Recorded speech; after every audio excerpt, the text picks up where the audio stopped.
Good morning, students. This is your English class.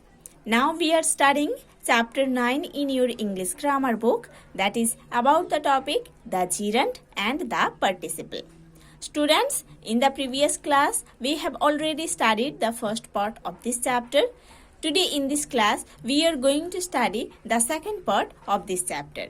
So students, let's open page number 46 in your English grammar book and start read from here. You have learned in detail about the infinitives in the bracket bare infinitive and to infinitive in the grammar book 6 of this series. आप class 6 के grammar book में जो series है उधर आप इन्फिनिटिव्स के बारे में डिटेल स्टडी किए हो, है ना?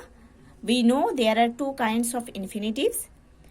Number 1 bare infinitive, number 2 to infinitive. ठीक है? The root form of verb V1 is called infinitive. है ना? The root form of verb V1, verb का जो root form है V1, उसको infinitive बोलते हैं. It is not limited by the number or the person of the subject. Subject का किसी नंबर और किसी पर्सन से ये लिमिटेड नहीं होता है. ठीक है? सब्जेक्ट का किसी नंबर और किसी पर्सन से ये लिमिटेड नहीं रहता है. The root form of the verb V1 without to is called the bare infinitive. Okay? Verb का जो रूट फॉर्म है V1 जिसके साथ टू नहीं रहता है, टू नहीं यूज होता है, उसको बेयर इन्फिनिटिव बोलते हैं. ठीक है? वर्ब का जो रूट फॉर्म है V1 और जब इसके साथ टू यूज नहीं होता है उसको बेयर इन्फिनिटिव बोलते हैं. For example, I made her sing. I made her sing, ये जो सेंटेंस है ये बेयर इन्फिनिटिव में दिया गया है. ठीक है? इस सेंटेंस में सिंग V1 है, root form of the verb जिसके साथ टू नहीं यूज हुआ है, इसीलिए ये बेयर इन्फिनिटिव है. The root form of the verb V1 preceded by to is called the to infinitive. जब वर्ब का रूट फॉर्म V1 है ना, जब वर्ब का रूट फॉर्म V1 के साथ टू यूज होता है तब उसको टू इन्फिनिटिव बोला जाता है. ठीक है? For example, see he wants to go now, है ना. In this sentence go is the V1 root form of the verb. ठीक है?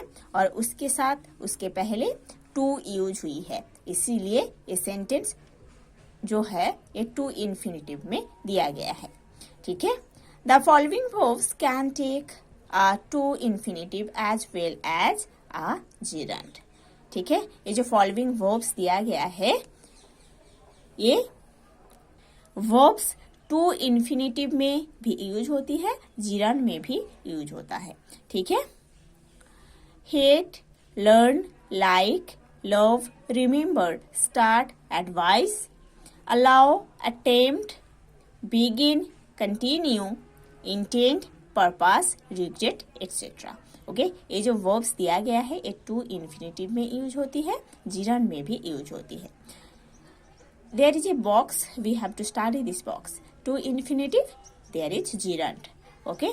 Number 1, we intend to live in Delhi. है ना? ये जो सेंटेंस है ये टू इन्फिनिटिव में दिया गया है, क्योंकि देखो लिव है V1 the root form of the verb, उसके साथ उसके पहले टू यूज हुई है, इसीलिए ये टू इन्फिनिटिव है. gerund, we intend living in Delhi. और इस सेंटेंस को हम gerund में ऐसे लिखते हैं, we intend living in Delhi. है ना? Living is the gerund in this sentence. Okay? So, here we see that intent, है ना? Intent is the verb and this verb intent is used in both to infinitive and in gerund. Number 2 example, I propose to leave soon, है ना. This sentence is given in to infinitive, है ना, because in this sentence leave is the V1 form, the root form of the verb, and with leave, before leave, to is used. That's why this sentence is given in to infinitive, है ना. Gerund number 2, I propose leaving soon. In this sentence, leaving is the gerund, okay, and here the verb propose is used both in gerund and the verb propose is used in also to infinitive. ठीक है, like this number 3, 4, 5 examples are given also. The following verbs of perception can take a bare infinitive or a gerund. ये जो following verbs है ना, ये bare infinitive में भी use होती है, जीरान में भी यूज होती है. वो वर्ब्स क्या है? See, watch, feel, hear, notice, observe etcetera. ठीक है, this is the box of bare infinitive, this is the box of gerund. Okay, number 1 example, I heard her come in. I heard her come in, है ना. Here जो verb है कम, है ना, here जो verb है कम, कम के साथ टू यूज नहीं हुआ है, काम के पहले टू यूज नहीं हुई है, इसीलिए ये सेंटेंस बेयर इन्फिनेटिव में दिया गया है. ठीक है, number 1 gerund, I heard her coming in, है ना. इधर देखो कमिंग जिरांड है, ये सेंटेंस जिरांड में दिया गया है. सो बोथ सेंटेंस में हम क्या देखे हैं? बेयर इन इन्फिनेटिव में हर्ड यूज हुआ है वर्ब, जिरान में भी हर्ड यूज हुआ है verb.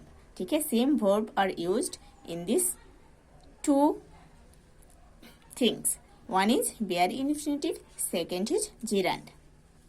Number 2, she saw me cross the road, है ना. क्रॉस, देखो ये जो क्रॉस है V1 फॉर्म है, इसके पहले इसके साथ कोई टू नहीं यूज हुई है, इसीलिए ये बेयर इन्फिनेटिव है. Number 2 gerund, she saw me crossing the road. इधर जो क्रॉसिंग है ये है जिरांड है, नाउन है. ठीक है, so the same verb is used in both bare infinitive and gerund. Saw bare infinitive में यूज हुआ है और इधर सॉ जिरांड में यूज हुआ है. ठीक है, like this. Number 3, number 4 examples are given here. You have to study. The following verbs must be used with the gerund only. Okay? It is wrong to use the infinitive after them. इधर कुछ verbs दिया गया है जो कि gerund के साथ use होता है. ठीक है, infinitive में ये यूज नहीं होती है. ठीक है, कुछ verbs दिया गया है जो कि जिरांड के साथ यूज होता है, इन्फिनेटिव में ये वर्ब नहीं यूज होती है. Avoid, delay, deny, dislike, dread, enjoy, excuse, finish, forget, imagine, keep, continue in the bracket, mind, take ill in the bracket, pardon, postpone, prevent, recollect, risk, stop, suggest, try, test in the bracket, understand. ठीक है, सो ये जो verbs दिया गया है ये जिरांड के साथ यूज होती है, इन्फिनेटिव के साथ नहीं यूज होता है. Gerund is used with the following expressions as well, है ना. ये जो एक्सप्रेशंस इधर दिया गया है इसके साथ जिरांड यूज होती है. As example, be worth, be no use, be no good, can't bear, can't stand, can't help. ये सब एक्सप्रेशंस के साथ जिरांड यूज होती है. ठीक है, now see the next page. There are some examples given, है ना. Look at the following sentences. ठीक है, you have to study this sentences properly, then you can understand about it. Let's see. Number 1, this table is worth buying, है ना. This table is worth buying. Number 2, it is no use carrying over spilled milk. So ये दोनों sentence जो हम पढ़े हैं, इसमें हम क्या पढ़े हैं? देखो, फर्स्ट सेंटेंस जो है ना, this table is worth buying. इस सेंटेंस में जिरांड है बाइंग, है ना। और ये बाइंग जो जिरांड है वो कौन सी एक्सप्रेशन के साथ यूज हुआ है? Be worth. Be means be verb. Is here be verb, है ना। इज एक बी वर्ब है और बी वर्थ, है ना। बी वर्थ के साथ ये जिरांड बाइंग यूज हुई है। सेकेंड सेंटेंस में हम क्या पढ़े हैं? It is no use crying over spilled milk. Okay, इस सेंटेंस में हम क्या पढ़े हैं कि ये जो क्राइंग है ना, ये जिरांड है, उसके साथ ये expression no use, be no use, है ना। Be no use, be means be verb, is no use, ये एक्सप्रेशन ये जिरांड क्राइंग के साथ यूज हुई है। Like this next examples are given also. If a noun or a pronoun is used before a gerund, it must be in the possessive case. इसके बारे में हम ऑलरेडी पढ़ चुके हैं। जब एक जिरांड के पहले एक नाउन और प्रोनाउन यूज होती है, तब वो नाउन और प्रोनाउन को हमेशा पॉजिटिव केस में रहना चाहिए। ठीक है, जब एक जिरांड के पहले एक नाउन और प्रोनाउन यूज होती है, तब उस नाउन और प्रोनाउन पॉजिटिव केस में होना चाहिए। Number 1 example, I dislike Rohan's coming late daily, है ना। सो इस सेंटेंस में जिरांड है कमिंग, और कमिंग के पहले ये जो रोहन्स यूज हुई है, रोहन एक नाउन है ना। ये जो रोहन्स है एपोस्ट्रॉफी एस, ये पॉजिटिव केस में है, ये नाउन पॉजिटिव केस में है और ये जिरांड कमिंग के पहले यूज हुआ है, इसीलिए सेंटेंस करेक्ट है। ठीक है, like this all examples are given also here. So students, you have to study properly about gerund, about the use of gerund and infinitive. In the next class, we will study the next part of this chapter.